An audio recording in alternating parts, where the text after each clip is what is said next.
Request is from Honorable Suresh Prabhu is to leave, so I may call him to speak. You are permitted to speak for 10 minutes only. Sir, I will try to finish as early as possible.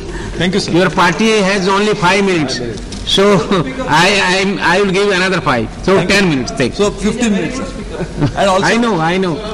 Sir, I thank you as well as the members of the House for permitting me to speak out of turn. Sir, this is a supplementary demand for grant by a government which has completed 2.5 years in office. So it's actually a mid-term appraisal of the government's performance and also the mid-term appraisal of the budget which was presented to the Parliament last year. I wish the finance minister was here. He presented the statement and he went somewhere, I don't know where he has gone. But I wish he was here. Sir, the report card of the government as well as the appraisal of the budget itself is a subject matter, really speaking, when we are discussing the supplementary demand for grant. Why? Because economy, which is growing at a rate of about 8% plus, could have grown even faster had some of the structural issues that are confronting the economy were addressed by the government. I can understand if these issues were not known to the government. The issues have been identified, have been talked about, but no action has been taken. I can understand a doctor not being able to diagnose the patient, but having diagnosed him, not giving medicine is a very dangerous thing. And this is what, unfortunately, I would think has happened with this. Sir, the finance minister talked about banking reforms. I remember one day, he said now, it was a Saturday, that early next week, I am going to come out with a blueprint for banking sector development and reforms. He rightly talked about consolidation of banks, because our largest bank, the State Bank of India, is not even probably among the first 50 top banks of the world. So he rightly talked about consolidation of the banks. He talked about, the Prime Minister rightfully again talked about administrative reforms. And I agree with him, nobody could agree with him more, that administrative reforms are really called for, overdue. Unfortunately, last 2.5 years, after having talked about it, we have not heard anything of this too. Sir, again, the Planning Commission Deputy Chairman was going to look into how to create a regulatory framework for improvement of infrastructure investment. Who will not agree with him more? The country is crying for infrastructure investment. Private sector participation is inevitable because public money is not enough, and they will not come in unless the sector dominated by public sector is also makes way in a regulatory framework and allows that organization to function. I have not heard anything of that. Sir, another issue, the forex management. We are now saying that we have got $150 billion plus foreign exchange reserves of the country. Sir, foreign exchange reserve management is something which we have never discussed in the Parliament. The Reserve Bank of India, which is entrusted with this task of managing it, how they are managing it, whether we are losing, because every time the Reserve Bank of India enters the market, buys dollars to make sure that the dollar reserves are mopped up, the rupee is not allowed to fall, because if rupee is allowed to fall, rupee is not allowed to rise, for exporters to benefit. I can appreciate all this. But as a result of this, are we losing any money? Is it something which is a drain on resources?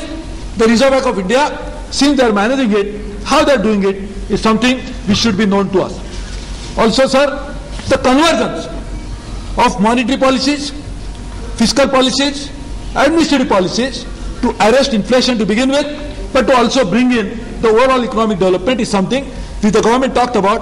I have not heard anything thereafter. And sir, the foreign direct investment. China last year got $60 billion of foreign direct investment. So when you get FDI into your country, you are actually tapping the savings of other country into your own country. And that fastens the development. The UPA government in the National Common Union Program talked about $40 billion of FDI. I would like to know, 2.5 years have passed, what progress has been made, in attracting FDI and making sure all the issues that I talked about earlier, what has really happened. Sir, special economic zone, I was hoping that we'll be able to discuss it in the parliament. Sir, such a good idea, China has implemented it very successfully. The government, the way it has managed it, a good product has been really spoiled.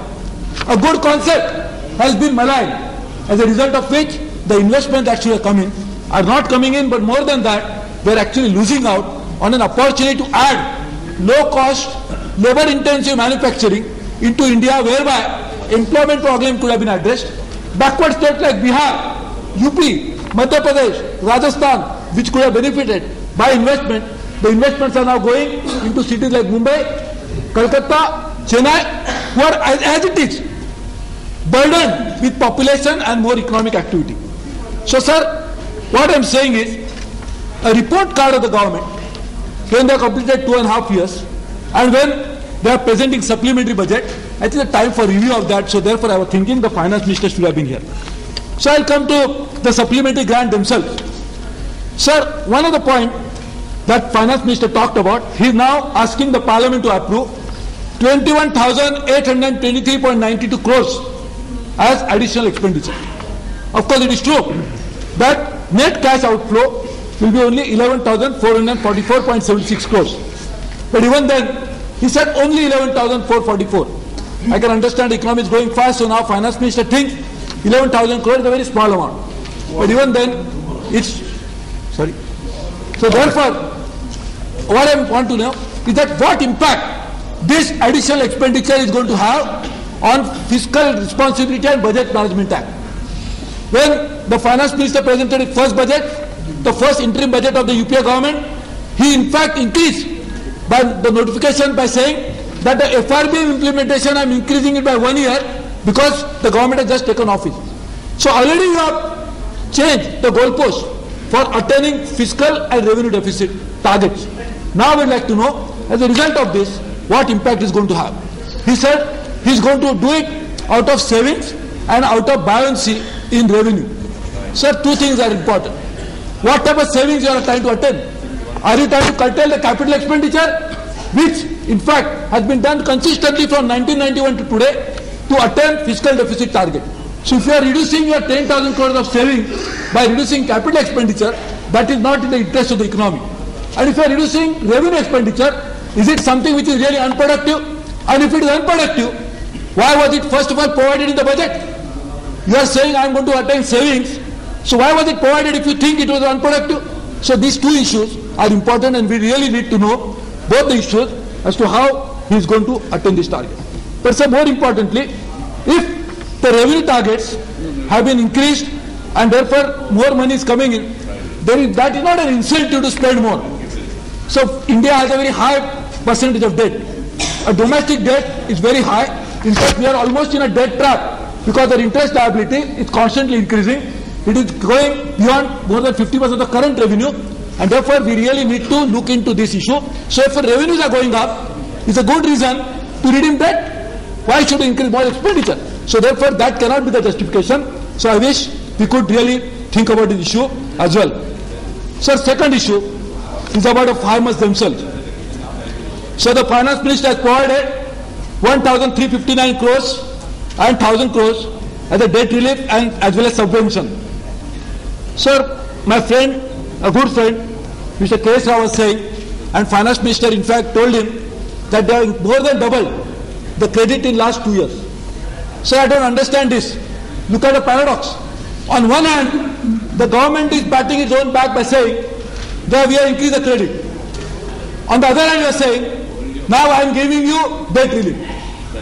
So what is this? Sir, this farm policy is of the government of India really lacks direction and approach of a holistic view that needs to be taken about the farm problem. So farmers are committing suicide, and the finance minister said they are suicide-prone districts. So this is a new terminology now that is emerging. So far we have heard about only drought-prone district. Now we are saying suicide-prone district. So I am really surprised. So we are accepting that the reality. We are saying that suicide-prone means they are going to bound to commit suicide there. So other places suicides happen, this could be exception, here it will bound to happen.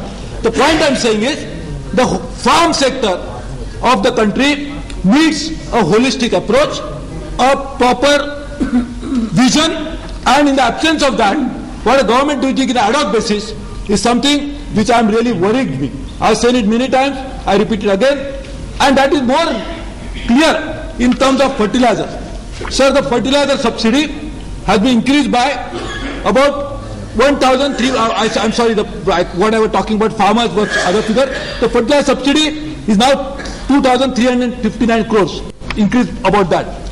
Sir, look at it like this. Sir, in India, we created in 1977 the retention price scheme to allow domestic fertilizer company to come up so that we don't have to import fertilizer. Sir, this year we are importing record urea fertilizers. The nitrogenous fertilizer that we imported in the country this year has never been done in the last 10 years in my opinion. And therefore I was also Minister of Chemicals and Fertilizer. Sir, what is worrying me is because of this, there are serious problems which have arisen. So the imported fertilizers are bought at a higher price than the domestically produced fertilizer. The farmers are going to use the fertilizer from both the sources. They are going to use domestic fertilizers as well as the imported fertilizers. How are they going to now make distinction for the farmers to compensate for having used different fertilizers bought for different prices from different sources? As a result of which also, sir, because they are importing, the ports are getting choked because along with the fertilizer we are also importing huge quantities of food grains. So therefore, however the ports are getting choked, the port congestion time has increased manifold. How are you going to transport this fertilizer from ports to the hinterland is a challenge. And in fact, I am worried that because the farmers are not going to get fertilizers in time, the price is an issue.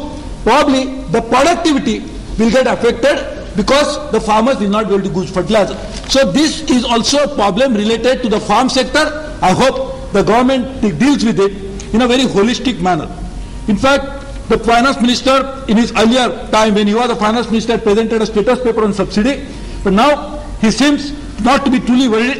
He said for subsidies are going to be there. I hope he is now changed his mind, I really don't know. But subsidies and his relationship with fiscal issues, subsidy and the issue related to farmers because they really need it at a reasonable price are real issue, therefore we need to deal with it in a very holistic manner.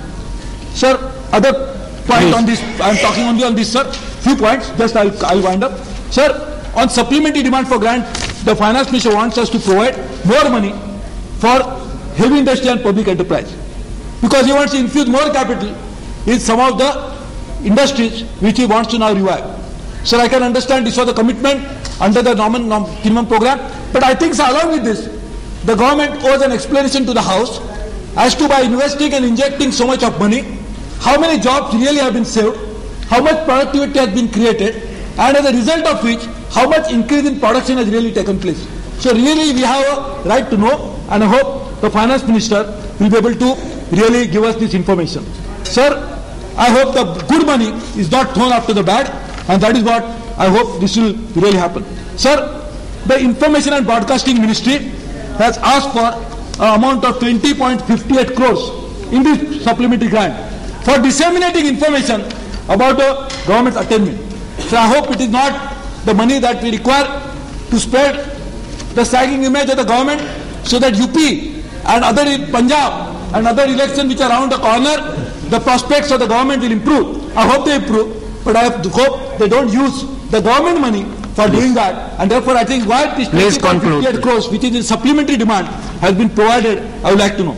Sir, new and renewable energy sources is a new ministry. The same old ministry, the name was rechristened, and now it is known like that. So some money has been provided, and that money has been provided is for what? For something which was pending in the previous year that is provided. So just imagine, why do you call a ministry new and renewable energy sources? We are trying to change the name of the ministry, but put the same old wine in the old bottle. Sir, we hope that by result of this, the ministry will be able to generate newer source of energy. We will add at least 10% which has been targeted, but probably 15-20% from the renewable source of energy, whether it is solar, whether it is geothermal, or whether it is wind. But unfortunately, this is not done, and therefore this money has been provided for that. And sir, My last point is on Sampurna Gramin Rozgar Yojana. Sir, I am really winding up. Please. Sir, Sampurna Gramin Rozgar Yojana is a flagship scheme of the government which we all support. The entire house has supported. So you are asking for an amount of almost,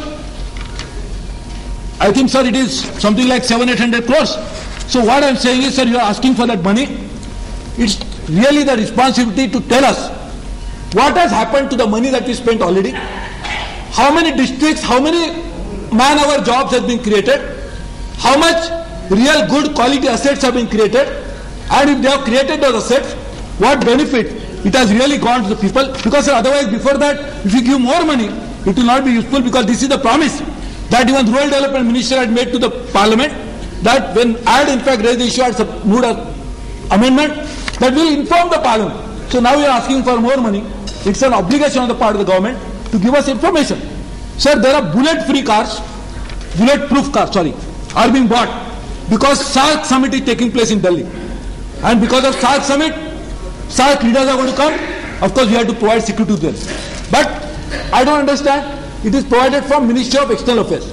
So that would mean, knowing the government functioning, that one ministry acquires it, they will not even allow the other department to touch it. So why not put it in the hands of Internal Security Ministry, give it to the Home Ministry, so that it can be used after the heads of state from SAARC countries go. Otherwise this will be locked, junk, and after 5 years, again there is another summit, the Ministry of External Affairs will again ask for a grant. Knowing the government functioning of any government, I have been in the government, I am not blaming this, I am also blaming myself in the process.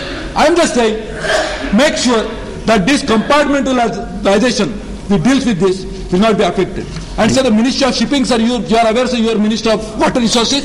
So Ministry of Shipping, 213 crores of loan has been waived by this, under this demands of grant. So I would like to know, what is the basis of waiving the loan like this? Inland waterways is something which we are all waiting for. You are mentioning about the linking of river. Inland waterways, the large part of India, which is landlocked, needs inland waterways. And inland waterways ministry has been created, department has been created for so many years, and now we are writing off the loan. Are we thinking of writing off the activities of this ICON nation? So why they cannot perform, we should really know, and we should answer that question to the Parliament. Thank you very much. Thank you.